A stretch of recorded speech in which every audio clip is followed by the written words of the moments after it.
আজকের আলোচিত রচনাটি হলো জনসংখ্যা সমস্যা অথবা বাংলাদেশের জনসংখ্যা সমস্যা ও তার প্রতিকার। রচনাটির পিডিএফ পেতে ডেসক্রিপশন বক্সে থাকা লিঙ্কটি ক্লিক করুন। ভূমিকা: জনসংখ্যা একটি দেশ ও জাতির মহামূল্যবান সম্পদ। দেশের প্রাকৃতিক সম্পদ ব্যবহারের কারণে জনসংখ্যা একটি দক্ষ শক্তিতে পরিণত হয়। যখন কোনো দেশের জনসংখ্যা প্রয়োজনের চেয়ে অতিরিক্ত হয় তথা জনগণের দ্বারা যদি জনগণের কল্যাণ না হয়, দেশের উন্নতি ব্যাহত হয়, তখন সংখ্যাশক্তির পরিবর্তে সমস্যায় পরিণত হয়। বর্তমান বাংলাদেশের প্রধান জাতীয় সমস্যা হলো জনসংখ্যা সমস্যা। কারণ আয়তনের তুলনায় জনসংখ্যা দিন দিন বৃদ্ধি পাচ্ছে, যা প্রতিনিয়ত আমাদের জন্য মারাত্মক পরিণতি বয়ে আনছে। বাংলাদেশের জনসংখ্যার পরিসংখ্যান: বর্তমানে বাংলাদেশের মোট আয়তন 1,48,460 বর্গ কিলোমিটার। আদমশুমারি 2022 অনুসারে মোট জনসংখ্যা প্রায় 17 কোটি। জনসংখ্যার দিক থেকে বিশ্বে বাংলাদেশের অবস্থান অষ্টম। প্রতি বর্গ কিলোমিটারে 1119 জন বাস করে। জনসংখ্যা মারাত্মক কেন? জনসংখ্যা বৃদ্ধি পেলেই তা যে সমস্যার সৃষ্টি করবে এমনটা বলা যায় না। অনেক সময় বাড়তি জনসংখ্যা সম্পদে পরিণত হয়। যেমন চীনের জনসংখ্যা 150 কোটি, সেখানে জনসংখ্যা তেমন একটা সমস্যা নয়, কারণ তাদের আয়তনের তুলনায় জনসংখ্যার পরিমাণ বেশি নয়। এছাড়া তাদের রয়েছে প্রাকৃতিক সম্পদের প্রাচুর্য ও জীবিকার সুযোগ সুবিধা। খাদ্যশস্যের নেই কোনো ঘাটতি। অন্যদিকে বাংলাদেশের জনসংখ্যা দেশের জন্য মারাত্মক হুমকি স্বরূপ। মূলত অতিরিক্ত জনসংখ্যার কারণে আমরা প্রতিনিয়ত নিচের সমস্যাগুলোর সম্মুখীন হচ্ছি। ক. খাদ্য ঘাটতি। বেঁচে থাকার জন্য মানুষের মৌলিক চাহিদাগুলো পূরণ হওয়া প্রয়োজন। বাংলাদেশ হলো কৃষি প্রধান দেশ। এদেশের মানুষের খাদ্যের মূল উৎস হলো কৃষি। কিন্তু আমাদের কৃষি জমির পরিমাণ জনসংখ্যার তুলনায় কম। জনসংখ্যা কৃষির উপর নানাভাবে চাপ সৃষ্টি করছে। অতিরিক্ত জনসংখ্যার চাহিদা পূরণের জন্য আমাদেরকে বিদেশ থেকে প্রতি বছর প্রায় 15 থেকে 20 লাখ টন খাদ্য আমদানি করতে হচ্ছে। খ. পুষ্টিহীনতা। খাদ্যের মানের উপর নির্ভর করে পুষ্টি। আমাদের দেশে শতকরা 85 জন অপুষ্টিতে ভুগছে। পুষ্টিহীন জনশক্তি দেশের উন্নয়নমূলক কাজে অবদান রাখতে পারে না, বরং দেশের জন্য বাড়তি বোঝা হয়ে দাঁড়ায়। গ. স্বাস্থ্যহীনতা ও চিকিৎসা। জনসংখ্যার বৃদ্ধির ফলে সকল মানুষের জন্য সুচিকিৎসার ব্যবস্থা করা অসম্ভব হয়ে পড়ছে। বর্তমানে হাসপাতালে প্রতি 5,000 জন লোকের বিপরীতে একটি মাত্র শয্যা বিদ্যমান, আর 1,000 লোকের জন্য একজন মাত্র ডাক্তার রয়েছে। ঘ. পরিবেশ দূষণ। বিপুল জনসংখ্যার মলমূত্র বর্জ্য পদার্থ নিষ্কাশনের সঠিক ব্যবস্থা দেশে যোগান দেওয়া যাচ্ছে না, যার ফলে পরিবেশ দূষিত হচ্ছে। দ্রব্যমূল্যের ঊর্ধ্বগতি। জনসংখ্যা বৃদ্ধির ফলে জিনিসপত্রের চাহিদা বাড়ে এবং সরবরাহ কমে যায়, ফলে দাম বাড়ে।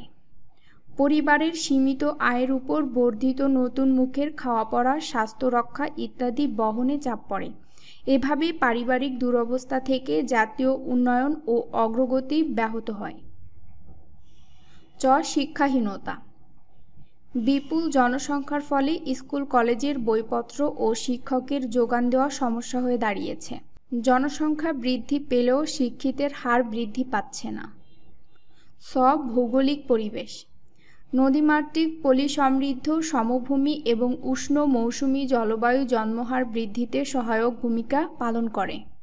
এদেশের নারী পুরুষ অল্প বয়সেই যৌনপ্রাপ্ত হয়, যা অধিক সন্তান উৎপাদনে ভূমিকা পালন করে। ব্যাপক দরিদ্রতা। জনসংখ্যা বৃদ্ধি, স্বাস্থ্যহীনতা, খাদ্যের স্বল্পতা কোনোটিই বিচ্ছিন্ন ঘটনা নয়। প্রত্যেকটিরই কারণ দরিদ্রতা। ঝ. সামাজিক কুসংস্কার। অশিক্ষিত জনগণ উন্নত জীবন যাপনের ব্যাপারে উদাসীন থাকে। সামাজিক কুসংস্কার তাদেরকে প্রভাবিত করে। বাংলাদেশে অশিক্ষিত জনগণের মাঝে প্রচলিত একটি ধারণা হচ্ছে, মুখ দিয়েছেন তিনি, আহার দিবেন তিনি। বাল্যবিবাহ ও বহুবিবাহ। গ্রাম অঞ্চলে বাল্যবিবাহ ও বহুবিবাহ প্রচলিত আছে। বাল্যবিবাহের কারণে অধিক যৌন মিলনের ফলে বেশি সন্তানের জন্ম হয়। তাছাড়া এক শ্রেণীর লোক রয়েছে যারা বহু বিবাহ করে এবং বহু সন্তানের জনক হয়। পুত্র সন্তান লাভের আকাঙ্ক্ষা। পুত্র সন্তানকে বৃদ্ধ বয়সের বীমা হিসেবে ধরা হয়, তাই কন্যা সন্তান জন্মালে অধিক পুত্র সন্তানের আশায় অধিক সন্তান জন্ম দেওয়ার প্রবণতা লক্ষ্য করা যায়। জনসংখ্যা সমস্যা প্রতিকারের উপায়। জনসংখ্যা সমস্যা বাংলাদেশের একটি মারাত্মক সমস্যা। আমাদের একার দ্বারা এই সমস্যা দূর করা সম্ভব নয়। ধীরে ধীরে এই সমস্যা প্রকট রূপ ধারণ করছে। এখনই যদি পদক্ষেপ গ্রহণ না করা হয় তবে ভবিষ্যতে এটা মারাত্মক রূপে আবির্ভূত হবে। এর জন্য ব্যাপক ও বহুমুখী পদক্ষেপ নেওয়া দরকার। নিচে কতগুলো প্রতিকারের উপায় তুলে ধরা হলো। 1. শিক্ষা বিস্তার। একমাত্র শিক্ষিত জনগণ বুঝতে পারে অধিক জনসংখ্যার কুফল, তাই ব্যাপক হারে শিক্ষা বিস্তারের ব্যবস্থা করতে হবে। বয়স্ক শিক্ষা, গণশিক্ষা এবং অষ্টম শ্রেণী পর্যন্ত বাধ্যতামূলক শিক্ষার মাধ্যমে বিপুল সংখ্যক নিরক্ষর জনগোষ্ঠীকে শিক্ষিত করার পাশাপাশি সংস্কার মুক্ত করে তুলতে হবে। 2. ব্যাপক দরিদ্রতা কমানো। ব্যাপক দরিদ্রতার ফলে জনসংখ্যা দ্রুত বৃদ্ধি পায়। দরিদ্রতা কমাতে পারলে জনসংখ্যা ও কমিয়ে আনা সম্ভব হবে। 3. বাল্যবিবাহ ও বহুবিবাহ রোধ। বাল্যবিবাহ ও বহু বিবাহের কারণে জনসংখ্যা বাড়ছে। যদি বাল্যবিবাহ ও বহু বিবাহ কমিয়ে আনা যায় তবে জনসংখ্যা বৃদ্ধি রোধ করা সম্ভব হবে। 4. নারী পুরুষের সচেতনতা।